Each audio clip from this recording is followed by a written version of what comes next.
يهده الله فلا مضل له ومن يضلل فلا هادي له ونشهد أن لا إله إلا الله وحده لا شريك له ونشهد أن محمدا عبده ورسوله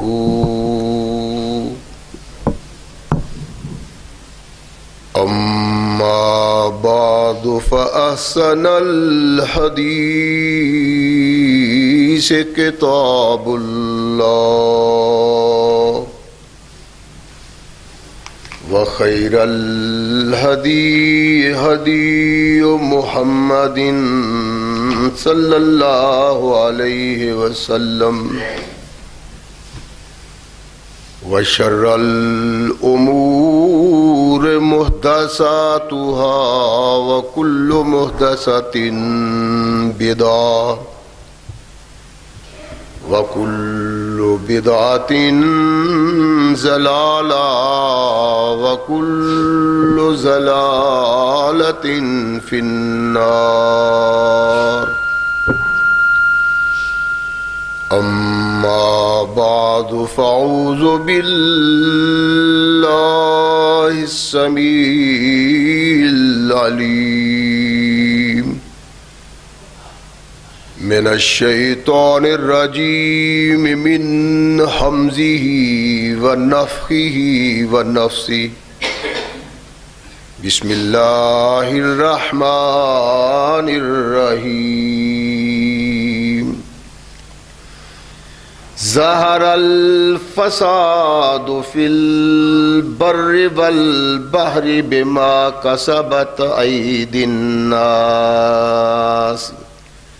ليذيقهم بعض الذي عملوا لعلهم يرجعون صدق الله مولانا العظيم وصدق رسولہ النبی الکریم۔ ہر قسم کی حمد و ثنا، تعریفات و توصیفات اس خالق و مالک کے لیے ہیں جس نے اس ساری کائنات کو تخلیق دیا اور اس کی حسن و آبادی کے لیے حضرت انسان کو تخلیق فرمایا۔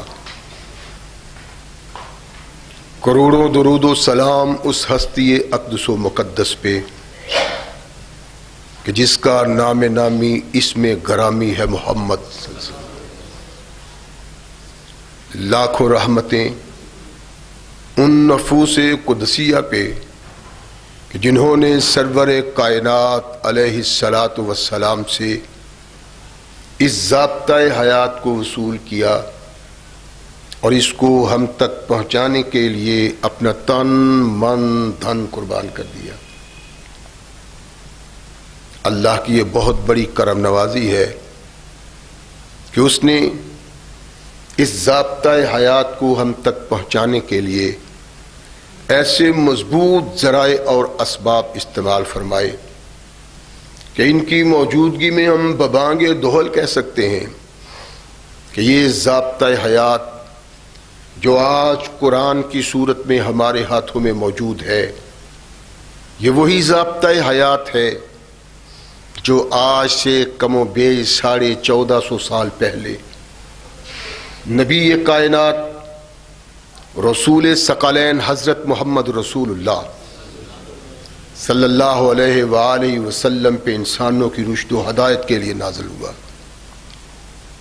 اللہ کی اس کرم نوازی پہ ہم جس قدر بھی اس کا شکریہ ادا کریں کما حق ہو اس کا شکریہ ادا نہیں ہوتا، اس لیے کہ یہ ضابطۂ حیات وہ دستور المتقی ہے کہ اگر انسان اس سے تعلق پیدا کر لے تو یہ قرآن اس کی دنیاوی زندگی میں ایک عظیم انقلاب پیدا کر دیتا ہے۔ اور اگر اس کو اپنے جسم و روح پہ جاری و طاری کر لیا جائے تو یہی وہ محض ضابطۂ حیات ہے جو انسان کو دنیا کے ساتھ ساتھ عقبہ کی کامیابی کی ضمانت بھی دیتا ہے۔ مگر صدحیف ایسے ضابطۂ حیات کی موجودگی کے باوجود آج ہم اس قدر ذلت و نکبت کی زندگی بسر کر رہے ہیں کہ نہ تو ہمیں اپنی دنیا ہی کوئی اتنی مقبول و محبوب نظر آتی ہے اور نہ ہی آخرت، اور بد نصیبی یہ ہے کہ ہم نے کبھی غور کرنے کی فرصت بھی نہیں پائی کہ ہماری اس ذلت و نکبت کا آخر سبب کیا ہے۔ قرآن کہتا ہے کہ دنیا میں بحر و بر میں ایک فساد بپا ہو گیا ہے، آگ لگی ہوئی ہے، انسان پریشان ہے، کچھ سمجھ نہیں آتی، دن کو جو حالات ہیں رات کو بدل جاتے ہیں، رات کو کچھ ہیں دن کو کچھ نظر آتے ہیں، پریشان ہے انسانیت۔ کیوں؟ اللہ ارشاد فرماتے ہیں اس کا سبب یہ ہے بما کسبت ایدی الناس، لوگوں کے کردار، لوگوں کے افعال، لوگوں کے کام، ان کی مصروفیات، ان کے خیالات، ان کی سوچیں، ان کے افکار اس تباہی کا سبب ہیں۔ دنیا اکٹھا کرنا، چودراہٹ قائم کرنا، انانیت کا تصور، تکبر اور نخوت کے خیالات، یہ ساری چیزیں مل کے اس زمین میں فساد کا سبب بنی ہوئی۔ اللہ ارشاد فرماتے ہیں کہ یہ کیوں ہے؟ اس کی وجہ یہ ہے کہ لوگ جو اپنے اللہ سے دور ہو کے اللہ سے اعراض کی زندگی بسر کرتے ہیں، ان کو ان کے کیے کی سزا دنیا میں بھی دی جائے، اور یہ دنیا میں انسانیت کی پریشانی، کوئی خاص قوم اس سے وابستہ نہیں کہ مسلمان پریشان ہیں، یہودی پریشان ہیں، عیسائی پریشان ہیں، ہندو پریشان ہیں، نہیں، ساری انسانیت پریشان ہے۔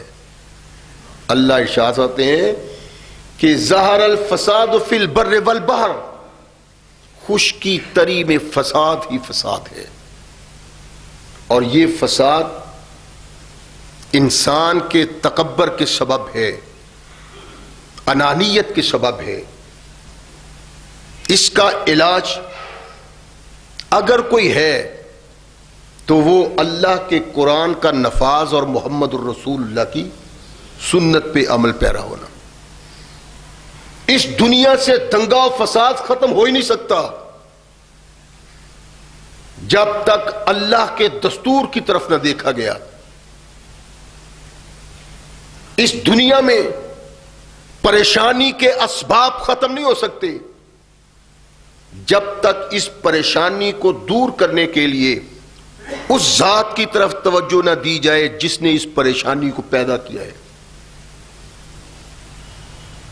اللہ کہتے ہیں کہ اچھی زندگی بسر کرنے کے لیے، خوش نصیبی اور خوش بختی کے لیے تمہیں اللہ کی آواز پہ لبیک کہنا ہے۔ ساری انسانیت کی بات ہے، تخصیص کر لیں تو آج تختہ عرش پہ جتنی مسلمان قوم پریشان ہے کوئی دوسری قوم نہیں. اور ہم نے کبھی غور بھی نہیں کیا کہ دوسری قومیں تو پھر بھی کچھ سکھ کا سانس لیتی ہیں، ہمیں آنے والی کوئی سانس فرحت مہیا نہیں کرتی، سکون مہیا نہیں کرتی، بلکہ پریشانی ہی پریشانی. یہ ہمارے اس کردار کے سبب ہے جو ہم نے اللہ سے اعراض کرتے ہوئے اور محمد الرسول اللہ سے اعراض کرتے ہوئے بسر کرنا شروع کیا ہے. جب تک ہم واپس نہ لوٹے یہ دنگا و فساد ختم نہیں ہو سکتا. کوئی مسلمانوں کا ملک لے لیں، کہیں امن نہیں، کہیں سکون نہیں، کہیں لوگ بے فکری کی زندگی بسر نہیں کر رہے، پریشان ہی پریشان ہے. اس پریشانی کا سبب کیا ہے؟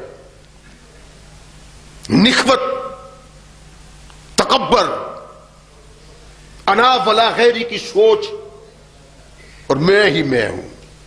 آپ اپنے پاکستان پہ نگاہ ڈالیں، کیا حالات ہیں آج. عدالت کا اور حکمرانوں کی ٹکر چل رہی ہے اور ساری قوم پریشان ہے. برسر اقتدار طبقہ بھی کہتا ہے کہ کچھ ہونے والا ہے، لوگ بھی کہتے ہیں کچھ ہونے والا ہے، فہم و شعور رکھنے والے لوگ بھی یہی کہتے ہیں. ہونے والا کیا ہے یہ کسی کو علم نہیں. یہ ہونے والا کیا ہے؟ تباہی اور بربادی، ہماری دنیا کی بھی اور ہمارے دین کی بھی. یہ ٹکراؤ کیوں پیدا ہوتا ہے؟ یہ اختلاف کیوں پیدا ہوتا ہے؟ ایک دوسرے کا گریبان کیوں تھامتے ہیں؟ ایک دوسرے کی عزت کی پامالی کے اسباب کیوں ڈھونڈتے ہیں؟ اپنی ذہنی سکون کے لیے، اپنے تکبر کے اطمینان کے لیے. وگرنہ جس کا تعلق اللہ سے ہو، جس کا تعلق نبی کائنات محمد الرسول اللہ سے ہو، اس کے متعلق یہ تصور کرنا کہ یہ بھی پریشان ہو سکتا ہے بہت بعید بات ہے. لیکن ہے، اور اس ہونے کا سبب اللہ سے اعراض اور محمد رسول اللہ صلی اللہ علیہ وسلم کے احکامات کو پس پش ڈالنا ہے. جب تک قوم اس طرف نہ آئی جس طرف اللہ بلانا چاہتے ہیں اور محمد رسول اللہ صلی اللہ علیہ وسلم جس طرف لانے کے لیے آئے، یہ تباہی، یہ بربادی ہم پہ مسلط رہے گی. اللہ کہتے ہیں یہ حالات اس لیے لعلہم یرجعون، تاکہ یہ لوگ اپنی اصلیت کی طرف واپس لوٹیں. اصلیت کیا ہے؟ اللہ کا خوف، ایمان، اتقاء، اللہ کے سامنے کھڑے ہونے کا خیال. جس دل میں یہ سما جائے اس میں خلفشار پیدا نہیں ہوتا، انتشار پیدا نہیں ہوتا، وہ انانیت کا شکار نہیں ہوتا. اور جب تک اس سے دوری رہے شیطان اس پہ مسلط رہتا ہے. وہ انا ولا غیری ہی کہتا ہے، میں ہی میں ہوں، میرے علاوہ کچھ نہیں. اللہ کہتے ہیں یہ بات نہیں، یہ بات تمہاری تباہی کا سبب ہے. قرآن کی آواز پہ لبیک کہو، مصطفیٰ کی آواز پہ لبیک کہو. اس آواز پہ لبیک کہو گے تو تمہارا سر فخر سے بلند ہو جائے گا. اٹھاؤ سر، اپنے ماضی کو دیکھو، تمہارا ماضی کیا تھا؟ ساری کائنات کی طاقتیں اسلام کے سامنے، اسلام کے طوفان میں خش و خاشاک کی طرح بہہ گئی۔ آج تم اسلام سے بیگانہ ہوئے، عزت تم سے روٹ گئی، وقار تم سے روٹ گیا۔ صاحب عدل، عدالت، جج حکمرانوں پہ تنقید کر رہا ہے، حکمران عدل کرنے والوں پہ تنقید کر رہا ہے، اور ہمیں نظر آ رہا ہے شاید پاکستان میں کوئی ایسا انسان ہے ہی نہیں جس پہ اعتماد اور یقین کیا جا سکے۔ یہ خلفشار کیوں آتا ہے؟ جب دل سے اللہ کا خوف نکل جاتا ہے، جب اللہ کے سامنے پیش ہونے کا تصور ختم ہو جاتا ہے۔ جب تک یہ ہے صاحب اقتدار بھی وہ سوچ سوچتا ہے جس سوچ پہ وہ اپنی عاقبت کو بچا سکے، اور صاحب اقتدار کا تعلق دار بھی یہی سوچتا ہے، اور جب مجموعی طور پہ یہ سوچ پیدا ہو جاتی ہے تو یہ ٹکراؤ پیدا نہیں ہوتا جس ٹکراؤ نے ہمیں تباہ کر دیا ہے۔ اپنے پاکستان کی بات کر رہا ہوں، خلفشار ہے۔ کیوں؟ اس لیے کہ برسر اقتدار طبقہ میں اللہ کا خوف نہیں، اور جو لوگ ان کو اپنے سر پہ مسلط کرتے ہیں ان کے دل میں اللہ کا خوف نہیں۔ جو عدالت کی کرسی پہ بیٹھے ہوئے ہیں ان کے دل میں اللہ کا خوف نہیں۔ اسلام کا بڑھتا ہوا طوفان، اس کی عظمت و وقار اس میں تھا کہ ان کے دل میں اللہ کا خوف تھا۔ یہ زمین پہ چلتے تھے تو یہ سوچ لے کے، یہ تصور لے کے، یہ خیال لے کے کہ زمین پہ بسنے والے لوگوں کے دلوں میں اللہ کی تعلیم کو اتارنا ہے اور ان کو محمد الرسول اللہ کی راہ کی رہنمائی کرنی۔ وہ نہیں، خوف ختم ہو گیا۔ تو یہ زلزلے آنے شروع ہوئے، انتشار، افتراق،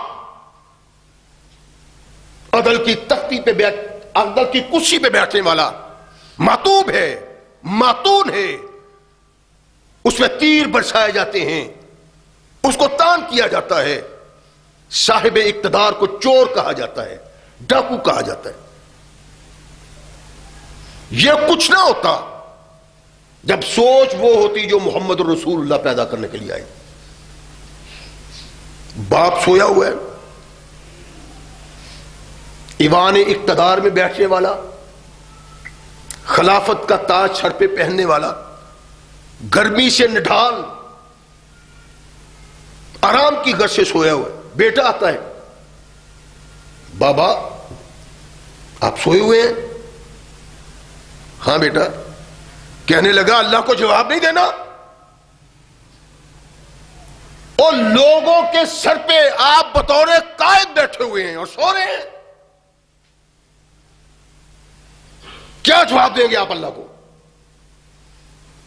پریشان ہو جاتا ہے باپ، اٹھ جاتا ہے۔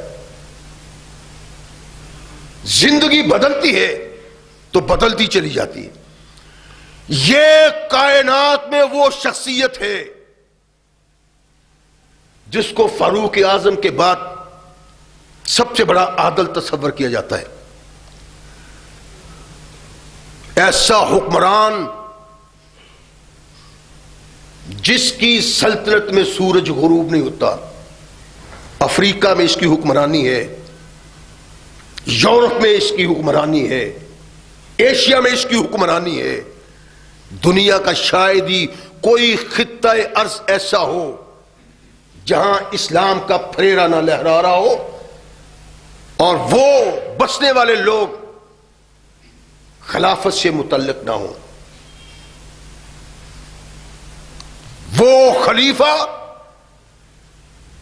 جس کی خلافت میں، جس کی سلطنت میں سورج غروب نہیں ہوتا، عمر بن عبدالعزیز رحمہ اللہ علیہ. ایک عورت آتی ہے بڑھیا عمر بن عبدالعزیز کے گھر. سوچنے والی باتیں ہیں. جب سے ہم نے یہ سوچنا چھوڑ دیا ہے تباہی کے بادل منڈلاتے ہیں ہمارے ساتھ. بڑھیا کہتی ہے آگے کہ بیٹا میں نے امیر المومنین سے ملنا ہے. امیر المومنین کی بیوی کہتی ہے بیٹھ جائیں اماں، آپ کو ملاتے ہو امیر المومنین سے. چائے پیش کی، پانی پیش کیا، جو کچھ تھا پیش کر دیا. اماں ادھر ادھر دیکھتی ہے اور کہتی ہے بیٹا اپنے سر کی اوڑھنی کو ذرا نیچے کر لو. سر کی اوڑھنی کو ذرا نیچے کر لو. اب تو اس کی گنجائش نہیں ہے مسلمانوں میں. اوڑھنی شوڑنی کیا ہے؟ ہماری تباہی کے اسباب ہمارے اپنے بنائے ہوئے ہیں. اپنی بہو، بہن، بیٹی، ماں، بیوی کو ہم نے کھلی چھٹی دی ہوئی. ان کے زندگی کے کردار کا کوئی رخ بھی وہ نہیں ہے جو قرآن چاہتا ہے اور جو محمد رسول اللہ چاہتے ہیں. جب ہم نے اسلام کو، تعلیم اسلام کو اپنے گھر سے نکال دیا ہے تو پھر یہ کہنا کہ ہم پہ اللہ کی رحمتیں نازل کیوں نہیں ہوتی، ہماری حماقت ہے. یہ نہیں ہو سکتی. بیٹا اوڑھنی کو ذرا نیچے کر لو. اماں کیوں؟ کہنے لگی یہ جو مزدور ہے نا، دابڑا سر پہ رکھے، ٹوکری سر پہ رکھے، گارا لے جا رہا ہے، بنا رہا ہے، یہ کنکھیوں کے ساتھ تیری طرف دیکھتا بیٹا. عمر بن عبدالعزیز رحمہ اللہ علیہ کی بیوی کو آنے والی بڑھیا کہتی ہے. اور یہ کون ہے؟ پاکستانی حکمران نہیں. اس کی سلطنت اور حکومت میں پاکستان جیسی کئی حکومتیں ایک کونے خطرے میں آ جاتی ہیں. اتنا بڑا حکمران ہے. کروڑ سے بھی زیادہ مربع میل. بڑھیا کہتی ہے بیٹا ذرا اوڑھنی کو نیچے کر لو. یہ کنکھیوں سے تجھے دیکھتا ہے، یعنی نظریں چرا کے تجھے دیکھ رہا ہے. امیر المومنین کی بیوی مسکرائی، کہنے لگی اماں یہ مزدور وہی امیر المومنین ہے جس کو ملنے کے لیے تم آئی ہو. کبھی غور فرمائیں. آج کے دور میں اسلام کا نام لینے والے، مسلمان کہلانے والے حکمران اور ان حکمرانوں سے تعلق رکھنے والا ہر نظم کیا اس مقام پہ ہے کہ ان کے امراء، ان کے قائد، ان کے لیڈر اپنے اندر مسلمانی کی وہ جھلک بھی رکھتے ہو جو مسلمانوں کی ہے؟ اور کروڑوں مربع میل اس لیے حکمران حکمرانی نہیں کرتے تھے کہ ان کے پاس طاقت تھی، فوج تھی، اسلحہ تھا، بلکہ اس کا سبب یہ تھا ان کا کردار وہ تھا جو کردار قرآن بنانا چاہتا اور جو کردار محمد رسول اللہ بنانا چاہتے تھے، جو ان کے قریب بھی نہیں پھٹکتا. ان کے نیل و نہار دیکھو، ان کے خیالات دیکھو، ان کے افکار پہ نگاہ ڈالو. اللہ کی قسم اسلام اور مسلمانی دور دور بھی نظر نہیں آتی. مسلمان برسر اقتدار آنے والا اپنے دل میں خوف رکھتا ہے کہ جب اس جہان سے جانا ہے تو اپنی ساری زندگی کا حساب کسی ذات کو دینا ہے اور اپنے کیے کی سزا پانی ہے اور جزا پانی ہے. جس کے دل میں یہ خوف ہو وہ تو حکومت کے قریب ہی نہیں پھٹکتا. عمر بن عبدالعزیز اتنی بڑی سلطنت کا مالک اپنے گھر میں تعمیر کا سلسلہ شروع کیا ہوا ہے اور اتنے پیسے نہیں کہ کسی مزدور کو دے سکے. امیر المومنین مزدوری خود کرتا ہے. دیکھو کیا ہو رہا ہے, کروڑوں اربوں روپے کی جائیدادیں ہیں, عدالتوں میں جھگڑے ہو رہے ہیں, لڑائیاں ہو رہی ہیں, وہ اس کو برا کہتا ہے, وہ اس کو برا کہتا ہے, اور ملک کو تباہ کرنے کے لیے دونوں میدان میں بھاگ رہے ہیں, سٹ پٹ بھاگ رہے ہیں. ایسے لوگ مسلمانوں کے سربراہ نہیں ہوتے, اور ایسی عدالتیں مسلمانوں کی عدالتیں نہیں ہوتی. امیر المومنین عمر فاروق, ایک شخص سے گھوڑے کی بات کی, یار گھوڑا مجھے دے دو, میں خریدنا چاہتا ہوں.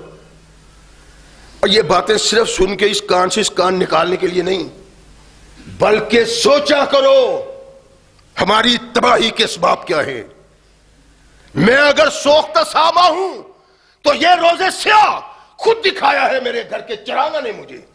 ہم نے اپنے کردار و افعال سے یہ حالات پیدا کیے ہیں کہ اپنا ملک امن سکون ختم ہے. لوگ خودکشیاں کر رہے ہیں, اور یہ بڑا طبقہ عیاشیوں میں مبتلا. پیٹ میں درد ہوتی ہے تو امریکہ, سر درد ہوتی ہے تو برطانیہ, فرانس, آسٹریلیا, اور ہزاروں لوگ ایسے ہیں جو خودکشیاں کر رہے ہیں. جو امیر المومنین نے گھوڑا خریدا ایک شخص سے, بھائی گھوڑا ہمیں دے دو, لیکن رکھوں گا اس بنا پہ, معاملہ طے ہو گیا, رکھوں گا اس بنا پہ کہ اگر مجھے پسند آیا ٹھیک ہے لے لیں.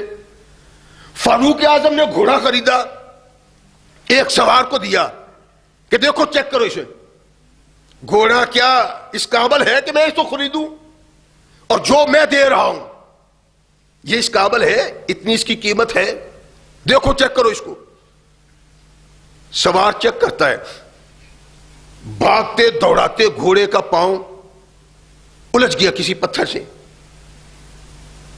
اس میں لنگ پیدا ہو گیا, لنگڑانا شروع کر دیا. امیر المومنین یہ اس قابل نہیں, ارشاد فرمایا یہ لو بھائی اپنا گھوڑا, ہم نے نہیں اسے لینا, ہماری پسند نہیں.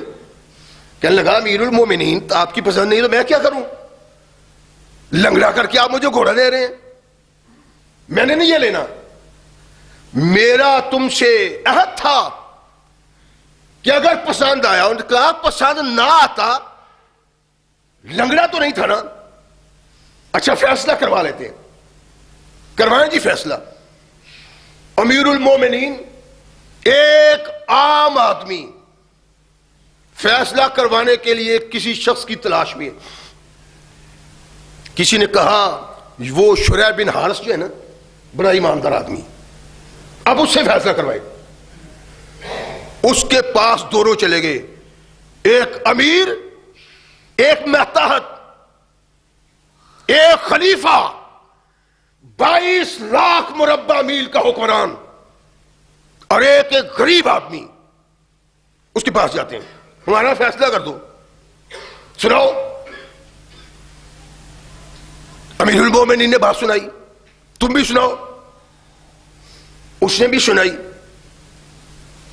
شریح کہتے ہیں امیر المومنین گھوڑا اپنے پاس رکھیں اور پیسے اس کو دیں, رقم دیں اس کو.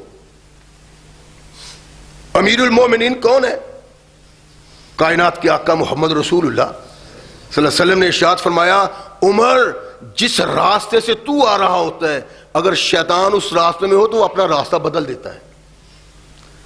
فاروق وہ ہے شیطان جس سے کانپتی ہے, شیطان جس سے ڈرتا ہے, اگر اس کے سامنے سینہ تان کے کوئی کھڑا ہوتا ہے تو رحمان کا بندہ ہوتا ہے. دیں جی, میں نے اس نے کہا آپ اگر واپس دینا چاہتے ہیں تو واپس ویسا گھوڑا دیں جیسا اس نے دیا تھا, لنگڑا نہیں دیا تھا آپ کو. مورخ کہتا ہے کہ امیر المومنین سوچ میں پڑ گئے. کیا یہ سوچ ہے کہ اس آدمی نے میرے خلاف فیصلہ کر دیا؟ نہیں, سوچ یہ امیر المومنین کے دل و دماغ میں آتی ہے کہ اتنا اتنا بڑا بہادر آدمی انصاف کرتے ہوئے جس کے دل میں امیر المومنین کا خوف نہیں، اس نے انصاف کی بات کی ہے، کسی کا خوف نہیں، اس کے دل میں رحمان کا خوف ہے. یہ تو کوئی بڑا قاضی ہونا چاہیے. فاروق اعظم نے اپنے خلاف فیصلہ کرنے والے آدمی کو جسٹس بنا دیا. حکمران ہے، صاحب اقتدار ہے، بڑا آدمی ہے، اس کی سوچ یہ نہیں یہ فیصلہ میرے خلاف آیا ہے، اس کی سوچ یہ ہے کہ ایک فیصلہ کرنے والے نے حق کا فیصلہ کر دیا، اس کو سر کا تاج بناؤ، کوفہ کا گورنر بنا دیا. اور جس شخص کی شخصیت کو پہچان کے فاروق اعظم نے کوفہ کا جج بنایا، 60 سال تک وہ اسلامی سلطنت کا چیف جسٹس رہا ہے. 60 سال تک کردار تھا اس کا. گھر میں بیٹھے ہوئے ہم بھی بیٹھتے ہیں، بچے بیٹھتے ہیں، خوش نصیب وہ ماں باپ ہیں جن کے بچے ان کے ساتھ بیٹھتے ہیں، کھانا پینا ہوتا ہے، باتیں کرتے ہیں، مشورے کرتے ہیں. چیف جسٹس کا بیٹا اس کے پاس بیٹھا ہوا ہے، کہنے لگا بابا فلاں فلاں آدمی سے میرا جھگڑا ہے، اختلاف چلتا ہے اس معاملہ میں. یعنی باہم وہ کاروبار کرنے والے اس کے اپنے ساتھی ہیں، یہ معاملہ ہے. یہ ساری سٹوری سنائی، کہانی سنائی. اگر آپ مشورہ دیں کہ یہ فیصلہ میرے حق میں ہوگا تو میں مقدمہ دائر نہ کر دوں، عدالت میں نہ جاؤں. شرح کہتے ہیں کہ تجھے عدالت میں بیٹا ضرور جانا چاہیے، جاؤ ان کے خلاف عدالت میں دعویٰ کرو. بیٹا عدالت میں دعویٰ کرتا ہے، اور جس جج کے سامنے کیس لگتا ہے وہ اس کا باپ شرح ہے. سب کہانی اپنی، انہوں نے اپنی کہانی سنائی، اس نے اپنی کہانی سنائی. ہمارے ہاں تو ایک نسل ہی ختم ہو جاتی ہے نا انصاف لینے کے لیے. اسلام میں یہ نہیں. اس تخت عرش پہ کوئی دستور ایسا نہیں جس دستور میں مظلوم کو اس کی دادرسی کی جائے اور چند لمحوں چند گھڑیوں میں سوائے محمد رسول اللہ کے دستور کے. اٹھاؤ تاریخ، جج پابند ہے کہ جلد فیصلہ کرو. اور آج سبب کیا تھا؟ وہ حرام نہیں کھاتے تھے، ہماری عدالتوں میں بیٹھنے والے حرام کھاتے ہیں. قاضی شرح نے دلائل سنے، فیصلہ اپنے بیٹے کے خلاف کر دیا.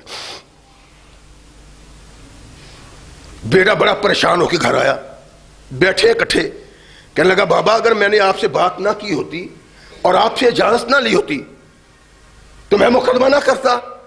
آپ نے مجھے کہا مقدمہ کریں، الفاظ سنو قاضی شرح کے بیٹے کے. آپ نے مجھے کہا، میں نے کہا کہ اگر فیصلہ میرے حق میں ہو تو میں عدالت کی جا کے کنڈی کھٹکھٹاؤں. آپ نے مجھے کہا کہ ہاں کرو اور فیصلہ بھی میرے خلاف کر دیا. آپ نے مجھے رسوا کر دیا ہے، ذلیل کر دیا ہے.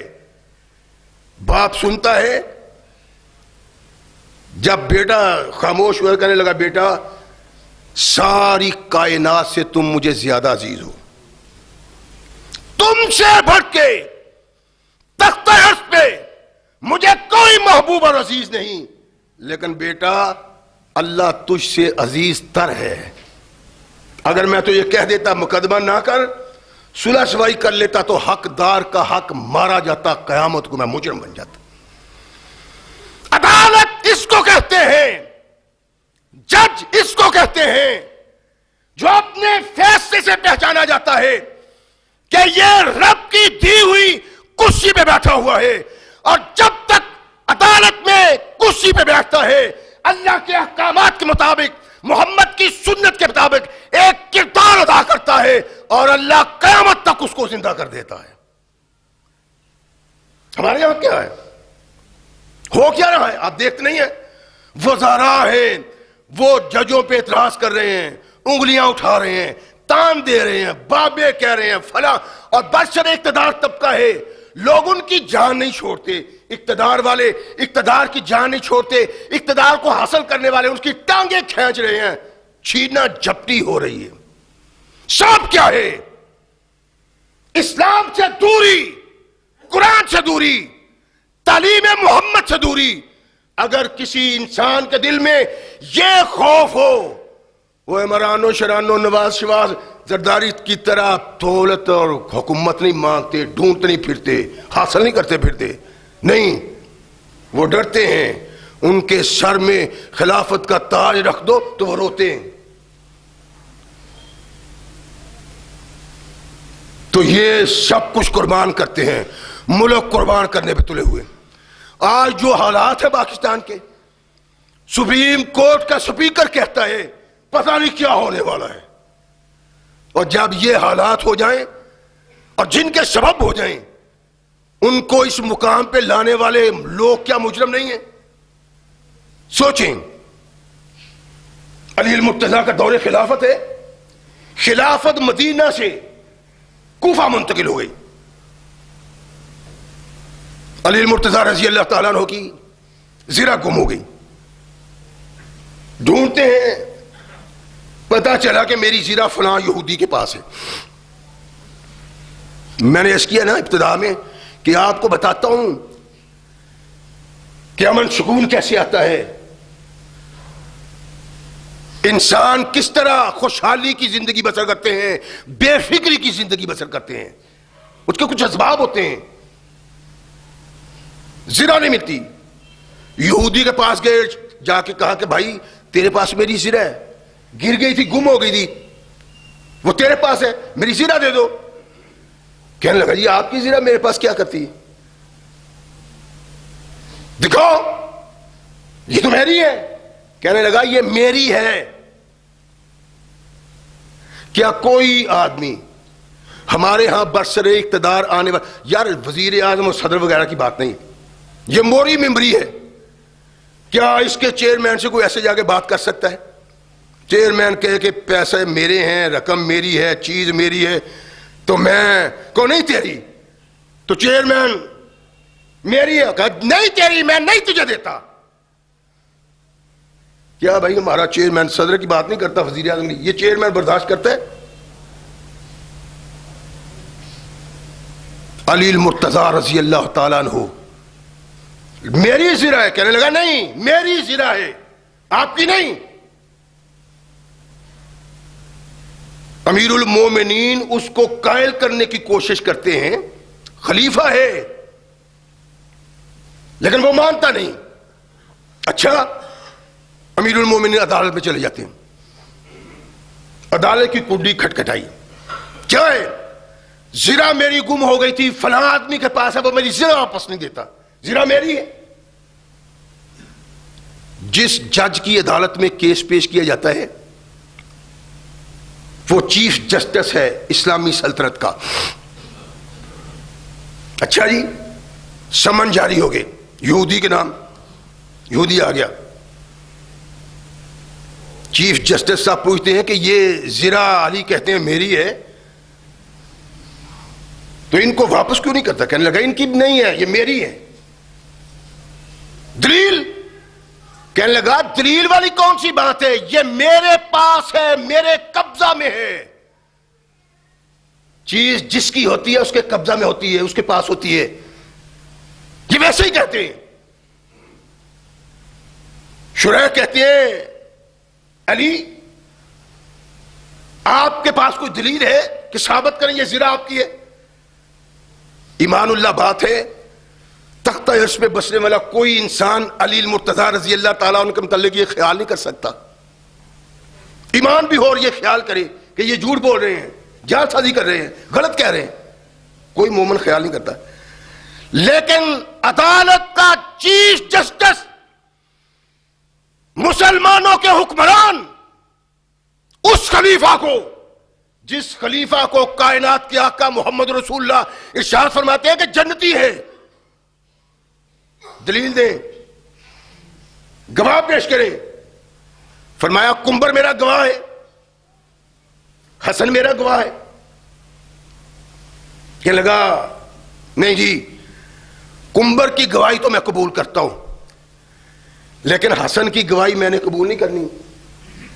حسن کہے کہ یہ زنا آپ کی ہے، میں یہ گواہی قبول نہیں کرتا، اور کوئی گواہ لائیں۔ ارشاد فرمایا قاضی صاحب آپ کو علم ہے حسن کون ہے؟ حسن وہ ہے جس کے متعلق محمد رسول اللہ نے ارشاد فرمایا حسن و حسین جنت کے نوجوانوں کے سردار ہیں۔ آپ نے سنا نہیں؟ کہاں سنا ہے، لیکن باپ کے حق میں بیٹے کی گواہی قطعاً قبول نہیں۔ کون گواہ لائیں؟ یہودی دیکھ رہا ہے، امیر المومنین کے ساتھ قاضی مخاطب ہے، جج مخاطب ہے، لائیں۔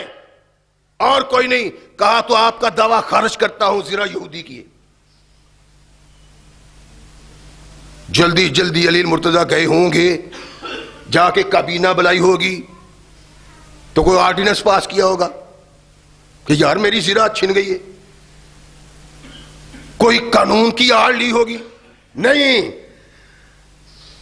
جج نے کہا زنا آپ کی نہیں، آپ کے پاس گواہ نہیں ہے، گواہ ہے لیکن قابل قبول گواہ نہیں، وہ جنت کے نوجوانوں کا سردار ہے، اس میں شک نہیں، لیکن یہاں اس کی گواہی قابل قبول نہیں۔ یہودی یہ سب کچھ دیکھ رہا ہے کہ امیر المومنین سلطنت کا مالک وہ مجھ سے زیرہ بھی نہیں لے سکا، عدالت کا دروازہ کھٹکھٹایا ہے اور امیر المومنین کو کرسی بھی نہیں ملی، میرے ساتھ کٹہرے میں کھڑا ہے۔ جج نے سوالات کیے، مطمئن نہ کر سکا، جج نے امیر المومنین کے خلاف فیصلہ کر کے زرہ مجھے دے دی۔ کہتا لا الہ الا اللہ محمد رسول اللہ۔ تختہ عرش پہ ایسا قانون، ایسا قاضی، ایسا برسر اقتدار انسان کبھی نہیں دیکھا جیسا برسر اقتدار محمد کا غلام علی دیکھا ہے، اور عدالت کی کرسی پہ بیٹھنا شے دیکھا ہے۔ امن تب آتا ہے، سکون تب آتا ہے، راحت تب ملتی ہے، اور ملکوں کو چین و آرام تب آتا ہے جب اس پہ محمد کے غلام قابض ہو اور برسر اقتدار ہو۔ جہاں باغی ہو قرآن کے، باغی ہو محمد رسول اللہ سے، وہاں امن آ ہی نہیں سکتا۔ کون سا دستور ہے جس دستور نے یہ انسان دیے؟ صرف محمد رسول اللہ کا دستور، جنہوں نے یہ انسان دیے ہیں۔ نہ جج کوئی کردار دے سکتا ہے، کوئی دستور دے سکتا ہے، کوئی آئین دے سکتا ہے، کوئی قانون دے سکتا ہے، نہ برسر اقتدار طبقہ ایسا پیدا کر سکتا ہے۔ اگر کوئی قانون پیدا کر سکتا ہے، اگر کوئی دستور پیدا کر سکتا ہے تو وہ محمد رسول اللہ کا دستور ہے۔ چوری کی، اللہ کے نبی نے ارشاد میں ہاتھ کاٹ دو اس کا، لوگ آ گئے، یعنی ایسے طبقے، ایسے لوگ دنیا میں ہر وقت ہوتے، نبی کائنات محمد رسول اللہ کا پیغام لے کے جاتے۔ اللہ کے نبی کو کہو یہ بڑا عظیم خاندان ہے، بڑے چودھری لوگ ہیں، بڑے صاحب لوگ ہیں، اللہ کے نبی اگر فاطمہ کا ہاتھ کٹ گیا تو ان کی ناک کٹ جائے گی۔ ادھر سے بھی پیغام آتے، ادھر سے بھی۔ ایک محبوب کو بھیجا، اسامہ کو، اللہ کے نبی کو بڑا محبوب ہے۔ اسامہ نے آ کے بات کی، اللہ کے نبی کو احساس ہوا کہ یہ اسامہ کے منہ سے نکلنے والی بات نہیں ہے، اس بچے کے منہ سے نکلنے والی یہ بات نہیں۔ مسجد میں آئے، لوگوں کو جمع کیا اور فرمایا لوگوں تم فاطمہ خزیمی کے سلسلہ میں یہ بات کہتے ہو کہ چوری ثابت ہو جانے کے بعد اس کے ہاتھ نہ کاٹے جائیں، اور بڑی بدنصیبی ہے تم سے پہلے قومیں تب تباہ ہوئی جب غربا پہ قانون نافذ ہوتا تھا، سلطان بن جاتا تھا، دولت مند بن جاتا تھا، باوقار کہلانے والا بن جاتا تھا، غربا کو سزا ملتی تھی، اللہ نے تختہ عرش سے مٹا دیا ان قوموں کو۔ تم مجھے کہتے ہو کہ فاطمہ خزیمی کے ہاتھ نہ کاٹوں، چوری ثابت ہو گئی، لو فاطمہ تو بنت محمد سرقت لقطعت یدہا، یہ تو فاطمہ خزیمی ہے، محمد کی بیٹی فاطمہ چوری کرتی، اس کے بھی ہاتھ کاٹ دیتا۔ اس کردار نے دیے ہیں یہ جج، اس کردار نے دیے ہیں یہ قاضی، کہاں سے ڈھونڈ کے لائیں گے آپ؟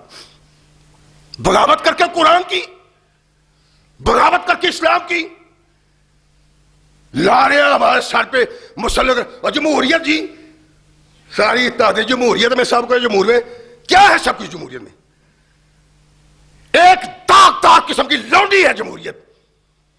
صرف جمہوریت وہ قابل قبول ہے جس کو قرآن کہتا ہے اور محمد رسول اللہ کہتے ہیں۔ یورپ کی جمہوریت میں لعنت ہے، نہیں قبول کرتے ہم رسول، اور جب تک ان کو قبول کرتے رہے بیڑا غرق ہوتا رہے گا اس قوم کا۔ آؤ میدان میں اللہ کا قرآن لو، محمد الرسول اللہ کا فرمان لو، باہر آؤ گے، لوگ تمہارے ساتھ آئیں گے۔ کردار قاضی شریح جیسا پیدا کرو، کردار عمر جیسا پیدا کرو، کردار علی جیسا پیدا کرو۔ کردار کچھ بھی نہ ہو، ساری دولت حرام حلال سے اکٹھی کر لے اور کہے گا جی مجھے عدالت نے نااہل قرار دے دیا۔ نااہل نہ دے تو کیا دے بھائی ہے؟ بتاؤ یہ ارب پتی تم کیسے ہو؟ بتا بھی نہیں سکتے۔ تمہارا فرض ہے 22 لاکھ مربع میل کا حکمران اگر قمیض زیب تن کرتا ہے اور دیکھنے والا محسوس کرتا ہے کہ جتنا کپڑا امیر المومنین کو ملا ہے اس سے قمیض نہیں بنتی، وہ خطبہ جمعہ میں کھڑا کرے گا، بس کرے خطبہ، پہلے یہ بتائیں آپ کی قمیض کیسے بنی ہے؟ اتنا ہی کپڑا مجھے ملا تھا، میری تو نہیں بنی، آپ کی، آپ مجھ سے جوان ہے، آپ کی کیسے مل گئی؟ فاروق اعظم نے اپنے بیٹے کو حکم دیا کہ اٹھو اس کو جواب دو۔ عبداللہ کہنے لگے یہی مجھے بھی ملی تھی، بابا کو بھی ملی تھی، ایک کی بننی تھی، میں نے اپنے بابا کو دے دی، ان کی بن گئی۔ پھر امیر المومنین خطبہ شروع کرتے ہیں، جو کہتے ہیں ہمیں کیوں پوچھا ہے؟ اور کیوں نہ پوچھا ہے؟ ثابت کرو جنگجو ہیں، اعتراضات، عزتوں کو پامال، تان تشریح برا بنا رہے ہیں، عدالتوں کو داغ داغ کر رہے ہیں، اپنے ضمیر کی آواز پہ لبیک نہیں کہتے اس لیے کہ ضمیر ہے ہی نہیں۔ کیا ہو رہا ہے؟ خلفشار ہے۔ کیوں خلفشار ہے؟ اس لیے کہ قرآن کھول کے نہیں دیکھتے، نبی کا پیغام کھول کے نہیں دیکھتے، اور کردار نہیں دیکھتے اپنے اسلاف کا کردار کیا تھا۔ میں نے اس کیا نا ابتدا میں کہ 7 سال تک یہ چیف جسٹس آئے اور مورخ کہتا ہے جب کوئی ایسا معاملہ کیس پیش آتا جس میں وہ سمجھتا کہ یہ گواہ جھوٹ بول رہے ہیں، جج کیا کر سکتا ہے؟ گواہی پہ فیصلہ کرنا اس نے۔ پتہ ہے کہ یہ جھوٹ بول رہے ہیں، گواہ کو کہتے ہیں میں نے تجھے گواہی کے لیے بلایا نہیں ہے، جانا چاہتے تو چلے جاؤ، اور تاکہ میرا بھی دامن بچ جائے تو بھی بچ جائے۔ گواہ پھر گواہی دینے، جھوٹا گواہی دینے کے لیے پھر تیار ہوتا ہے۔ گواہی پہ امیر المومنین فیصلہ کر دیتے، کہتے ہیں امیر المومنین کا قاضی گواہی پہ فیصلہ کر دیتا ہے، اور جس کے ہاتھ میں فیصلہ کر اس کو ادھر آؤ۔ ارشاد فرمایا میرے فیصلہ کرنے سے وہ چیز حلال نہیں بن جاتی جو اللہ نے حرام قرار دے دی۔ ڈاکو ہے تو، لٹیرا ہے تو، لوٹ رہا ہے، حق چھین رہا ہے، آج نہیں کل اللہ کے دربار میں اس کا حساب دینا پڑے گا، یہ میری بات اپنے دل کی تختی پہ لکھ لو۔ قاضی کہتے ہیں